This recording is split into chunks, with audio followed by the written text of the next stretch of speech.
ബാക്കി വ്യഞ്ജനാക്ഷരങ്ങൾ നോക്കിയാലോ. നമ്മൾ കഴിഞ്ഞ 2 ക്ലാസ്സുകളിലായിട്ട് കുറച്ച് ലെറ്റേഴ്സ് വെച്ച് പഠിച്ചു അല്ലേ. അപ്പോൾ ഇന്ന് നമ്മൾ 6 ലെറ്റേഴ്സാണ് ഇന്ന് നോക്കുന്നത്. അപ്പോൾ നമുക്ക് നോക്കിയാലോ. റെഡി അല്ലേ? ഓക്കെ, അപ്പോൾ മിസ് ഇവിടെ സ്റ്റാർട്ട് ചെയ്യാണ് കേട്ടോ. അപ്പോൾ നോക്കിയാൽ നമ്മൾ ഡ എന്ന് വെച്ചിട്ടാണ് ചെയ്യുന്നത്. ഡ. അപ്പോൾ എങ്ങനെയാണ് ഡ എന്ന് എഴുതുക? സ പിരിച്ചിട്ടുള്ളതാണല്ലേ ഇത്. ഓക്കെ, ഇതാണ് കേട്ടോ മിസ് പറഞ്ഞത്. അപ്പോൾ നമുക്കതിൻ്റെ ഹിന്ദി എങ്ങനെയാണെന്ന് നോക്കാം. സിമ്പിളാണ്, നമുക്ക് എസ് എഴുതാൻ അറിയാം അല്ലേ ഇല്ലേ.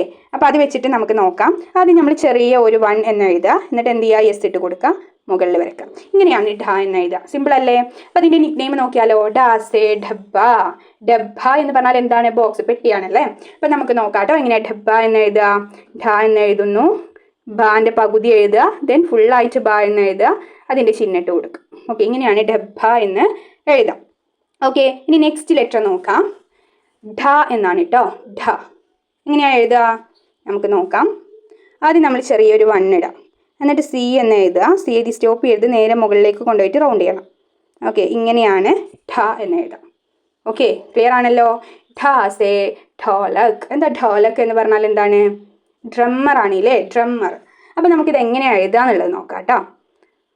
ഓക്കെ, മീൻസ് ഇവിടെ ഢ എന്ന് എഴുതി ഡോ ആക്കി ല ക.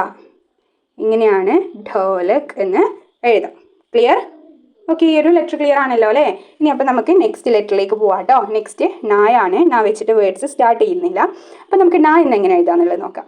സിമ്പിളാണ്. നാ എന്ന് എഴുതുമ്പോൾ നമ്മൾ എന്ത് ചെയ്യണം? യു എന്ന് എഴുതുക. എന്നിട്ട് ആ യുവിനേക്കാൾ വലിയ ഒരു 1 ഇട്ട് കൊടുക്കുക, മുകളിൽ വരയ്ക്കുക. സിമ്പിൾ അല്ലേ? ആ യുമേ തട്ടാൻ പാടില്ല കേട്ടോ. ഇങ്ങനെ ഒരുമിച്ച് എഴുതരുത്, അത് വേറൊരു ലെറ്റർ ആയിട്ട് മാറും. ഓക്കെ, അത് ഇതിനെ നമ്മൾ പ എന്നാണ് പറയുക. നമുക്ക് പഠിക്കാം. അത് പ എന്നായിട്ട് മാറും. ഇപ്പോൾ ഇതെങ്ങനെയാണ് എഴുതുക? നാ എന്ന് എഴുതുമ്പോൾ എങ്ങനെ എഴുതണം? ആദ്യം യു എന്ന് എഴുതുക, എന്നിട്ട് കുറച്ചൊരു അകലം വിട്ടിട്ട് 1 എഴുതുക, മുകളിൽ വരയ്ക്കുക. സിമ്പിൾ അല്ലേ നാ എന്ന് എഴുതാൻ? യെസ്. അപ്പോൾ ഇത് ഓക്കെ ആണല്ലോ അല്ലേ. ഇനി നെക്സ്റ്റ് തായാണ് കേട്ടോ. താസേ തെർബൂജ്. ഓക്കെ, താസേ തെർബൂജ് ആണ്. തെർബൂജ് എന്ന് പറഞ്ഞാൽ എന്താണ്? തെർബൂജ് എന്ന് പറഞ്ഞാൽ തണ്ണിമത്തന, വാട്ടർ മെലൺ ആണല്ലേ. അപ്പോൾ നമുക്ക് നോക്കാം എങ്ങനെയാണ് താ എന്ന് എഴുതാന്നുള്ളത്. അതിനുശേഷം നമുക്ക് തെർബൂജ് നോക്കാം കേട്ടോ. താ എന്നെങ്ങനെ എഴുതും? ഓക്കെ, നമ്മൾ റാ എന്നൊക്കെ എഴുതാറില്ലേ. റാ എന്നതിൻ്റെ പകുതി എഴുതാം. ഓക്കെ, റാ എന്നതിൻ്റെ പകുതി എഴുതി സ്റ്റോപ്പ് ചെയ്യാം. മുകളിൽ നിന്ന് താഴേക്ക് 1 ഇട്ട് കൊടുക്കുന്നു, ദെൻ നേരെ ഒരു ലൈൻ കൊടുക്കുക.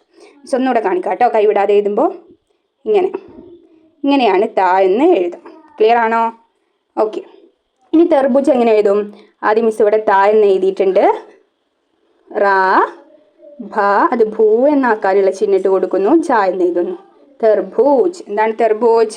തണ്ണിമത്തൻ, വാട്ടർ മെലൺ ആണല്ലേ. അപ്പോൾ ഓക്കെ, നെക്സ്റ്റ് ലെറ്റർ നോക്കാം. നെക്സ്റ്റ് എന്താണ്? നമ്മൾ താ പഠിച്ചു. ഇനി ഥ. ഥ എന്നാണ് കേട്ടോ. ഥ സേ ഥാലി. ഥാലി എന്ന് പറഞ്ഞാൽ എന്താ? പ്ലേറ്റ് ആണ്. അപ്പോൾ നമുക്ക് എങ്ങനെയാണ് ഥ എന്ന് എഴുതാന്നുള്ളത് നോക്കാം. നമുക്ക് യു എന്ന് എഴുതാൻ അറിയില്ലേ അല്ലേ. അപ്പോൾ യു എന്ന് എഴുതുമ്പം ഇവിടെ ഒന്ന് ജസ്റ്റ് വളച്ചിട്ട് കൊണ്ടുവരണം, എന്നിട്ട് റൗണ്ട് ചെയ്യുകയും വേണം. എന്നിട്ട് എങ്ങനെ എഴുതും നോക്കിയേ. ആദ്യം നമ്മൾ റൗണ്ട് ചെയ്യാണ് കേട്ടോ. റൗണ്ട് ചെയ്തൊന്ന് വളച്ച് കൊണ്ടുവന്നിട്ട് യു എഴുതുന്ന പോലെ എഴുതുക, ദെൻ ഒരു 1 ഇട്ട് കൊടുക്കുക, മുകളിൽ വരക്കുക. ഇങ്ങനെ ഈ ഒരു ഇത് വരാൻ പാടില്ലേ, മിസ് ഒന്നുകൂടെ കാണിക്കാം കേട്ടോ.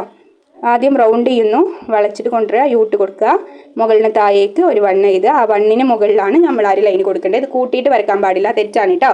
ആ ഒരു 1ന് മുകളിൽ തന്നെ നമ്മൾ എന്ത് ചെയ്യണം? ആ ഒരു ലൈൻ കൊടുക്കണം. ഓക്കെ ആണല്ലോ. ഓക്കെ, ഇനി നമുക്ക് എങ്ങനെയാണ് ധാലി എന്ന് എഴുതാന്നുള്ളത് നോക്കാം. നമ്മളിപ്പോൾ ധ എന്ന് എഴുതാൻ പഠിച്ചു. മിസ് അതിവിടെ എഴുതി കൊടുക്കുകയാണ്. ദെൻ ലി എന്ന് എഴുതി. ഇങ്ങനെയാണ് ധാലി എന്ന് എഴുതാം. ഓക്കെ ആണല്ലോ. ഓക്കെ ആണ്. ഇനി നമുക്ക് ഇന്നത്തെ ലാസ്റ്റ് ലെറ്റർ നോക്കാം കേട്ടോ. ഇതോടുകൂടി നമ്മൾ ഇന്നത്തെ ക്ലാസ് വൈൻഡപ്പ് ചെയ്യും. ദ എന്ന് പറഞ്ഞാൽ എന്താ? ദാസേ നിക് നെയിം എന്താണ്? ദർവാസ എന്നാണ്. ദർവാസ എന്ന് പറഞ്ഞാൽ എന്താണ്?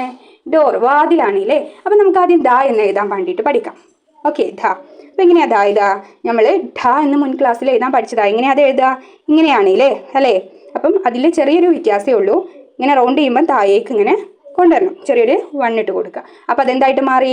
ദ എന്നായിട്ട് മാറി. അപ്പോൾ നമുക്ക് നോക്കാം എങ്ങനെ എഴുതാന്ന്. ആദ്യം ചെറിയ ഒരു 1 ഇടുന്നു, ദെൻ സി എഴുതി റൗണ്ട് ചെയ്തിട്ട് നമ്മൾ സ്റ്റോപ്പ് ചെയ്യാൻ പാടില്ല, നേരെ താഴേക്ക് ഒരു 1 ആക്കിയിട്ട് അതിട്ട് കൊടുക്കുക, മുകളിൽ വരയ്ക്കുക. ക്ലിയർ അല്ലേ? സിമ്പിൾ അല്ലേ? ഓക്കെ, ഇനി നമുക്ക് ദർവാസ എന്നെങ്ങനെ എഴുതാൻ നോക്കാം കേട്ടോ. നമ്മളിപ്പോൾ ദാ പഠിച്ചൂലേ. അപ്പം മിസ് ഇവിടെ ദാ എന്ന് എഴുതി കൊടുത്തു, റാ വാ എന്ന് എഴുതി, ദെൻ സ. ഇങ്ങനെയാണ് ദർവാസ എന്ന് എഴുതാം. ദർവാസ എന്ന് പറഞ്ഞാൽ എന്താണ്? ഡോർ, വാതിലാണ് അല്ലേ. ഓക്കെ, ഇനി അപ്പം നമുക്ക് ഇതിൽ വരുന്ന എക്സസൈസ് നോക്കാം. ഇത്രയും നിങ്ങൾക്ക് ഓക്കെ ആണല്ലോ അല്ലേ? ഇത്രയും ലെറ്റേഴ്സ് ഓക്കെ അല്ലേ? അതിൻ്റെ വേർഡ്സും അതായത് നിക് നെയിംസ്. അപ്പോൾ നമുക്ക് അത് അറിയണം. ഈ ഒരു ആക്ടിവിറ്റീസ് ചെയ്യണം എന്നുണ്ടെങ്കിൽ അതിന് ഓരോ നിക് നെയിംസും അറിയണം. ഓക്കെ, അതാണ് ഇവിടെ ഫില്ല് ചെയ്യാനുള്ളത്. നോക്കിയേ, അക്ഷർ പഹചാൻ കർ ശബ്ദ ലിഖേ. ഇവിടെ ലെറ്റേഴ്സ് തന്നിട്ടുണ്ടല്ലേ. അപ്പോൾ ഇവിടെ എല്ലാം എന്ത് ചെയ്യണം, നമ്മൾ കഴിഞ്ഞ ക്ലാസ്സിലൊക്കെ ചെയ്ത പോലെ തന്നെ ഇതിൻ്റെ വേർഡ്സ് ഏതാന്നുള്ളത് ഇവിടെ ഫില്ല് ചെയ്ത് കൊടുക്കാം. ഓക്കെ, ഇതൊക്കെ നമ്മൾ പഠിച്ചാണ്. താൻ്റെത് ഏതാ വരിക, തെർബൂജ് എന്നാണല്ലേ. അപ്പോൾ ഇവിടെ താണ്ട് ബാക്കിയുള്ള ബൂജ് എന്ന് നിങ്ങൾ അവിടെ എഴുതി കൊടുക്കുക. അതുപോലെ ബാക്കിയെല്ലാം ചെയ്യാം കേട്ടോ. ഓക്കെ, അപ്പോൾ ഇത് നോക്കിയാൽ തന്നെ നമുക്ക് കിട്ടൂലേ. നമ്മൾ ഓരോ നിക് നെയിംസും പഠിച്ചാൽ തന്നെ നമുക്ക് ഇതിൻ്റെ ആൻസർ കിട്ടും. ഇനി ഇതിൽ വരുന്ന ലാസ്റ്റ് ടാസ്ക് നോക്കിയേ, യൂണിറ്റ് ടാസ്ക് എന്താണ്, നീച്ചേ ദിയേ ഗയേ അക്ഷരോं का उपयोग करके ഫ്ലാഷ് കാർഡ് ബനായേ. താഴെ തന്നിട്ടില്ല ഈ 3 ലെറ്റർ വെച്ചിട്ട് നിങ്ങൾ എന്ത് ചെയ്യണം, ഒരു ഫ്ലാഷ് കാർഡ് നിർമ്മിക്കണം. നിങ്ങളൊക്കെ അടിപൊളിയായിട്ട് ഫ്ലാഷ് കാർഡ് നിർമ്മിക്കുന്ന മക്കളല്ലേ. ഓക്കെ, അപ്പോൾ നിങ്ങൾ ഈ ഒരു 3 ലെറ്റർ എന്ത് ചെയ്യണം, ഫ്ലാഷ് കാർഡ് ആക്കുക കേട്ടോ. അപ്പോൾ ഓക്കെ.